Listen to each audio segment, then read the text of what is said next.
On February 9th, 2020, a night security guard walked the silent halls of a government office building slated for demolition. For over 6 years, it had stood empty. There was no electricity, no network connection, and no active communication systems. It was a concrete shell, a forgotten place waiting for its end. The next video may be removed. Don't forget to subscribe. At 1:33 a.m., the guard entered the central control room for a routine check. The air was heavy with dust and stillness. To break the oppressive silence, he spoke out loud, half joking and half from the sheer boredom of the long night. "Is anyone still here?" he asked the empty space. Nothing but darkness and derelict equipment surrounded him. Then, a voice answered. The reply didn't come from a speaker. There were no speakers. It came from right behind him, clear.com, and undeniably human. "You're late." The words hung in the air, sharp and impossible. The guard froze, every muscle in his body screaming to run. Wash alone. The thermal cameras confirmed it, showing no other heat signatures. The motion sensors detected nothing. But the audio system, a system that had been disconnected for years, had somehow registered the sound.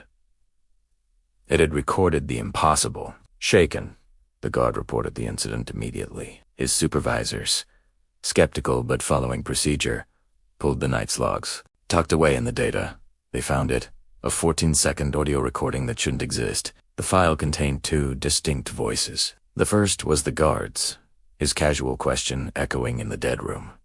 The second voice was the anomaly. A chilling detail emerged during the analysis. The response started before the guard had even finished speaking, as if it already knew what he was going to ask. It was waiting for the question. Audio engineers were brought in to examine the recording, and what they discovered defied all logic. They ran a spectral analysis and found something that broke all the rules of physics. The second voice, the one that replied "You're late," had no acoustic reflection, no echo, no reverb. No trace of the room's environment was present in its sound waves. Any sound made within a physical space bounces off the walls, the floor, the ceiling, creating a unique acoustic fingerprint. This voice had none. It was as if it didn't exist inside the room at all.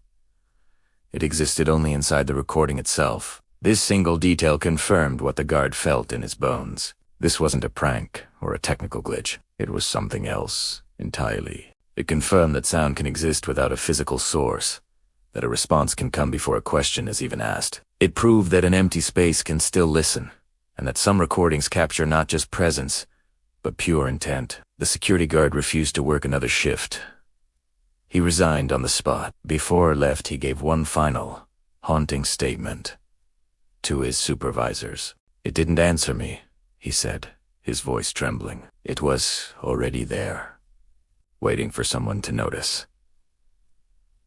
He has never spoken about that night publicly again. The official report was classified, the incident buried, but the recording remains, a digital ghost in the machine.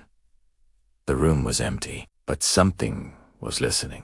Next time, on Unrecorded, we investigate the building that learned people's names. Subscribe and turn on notifications so you don't miss it.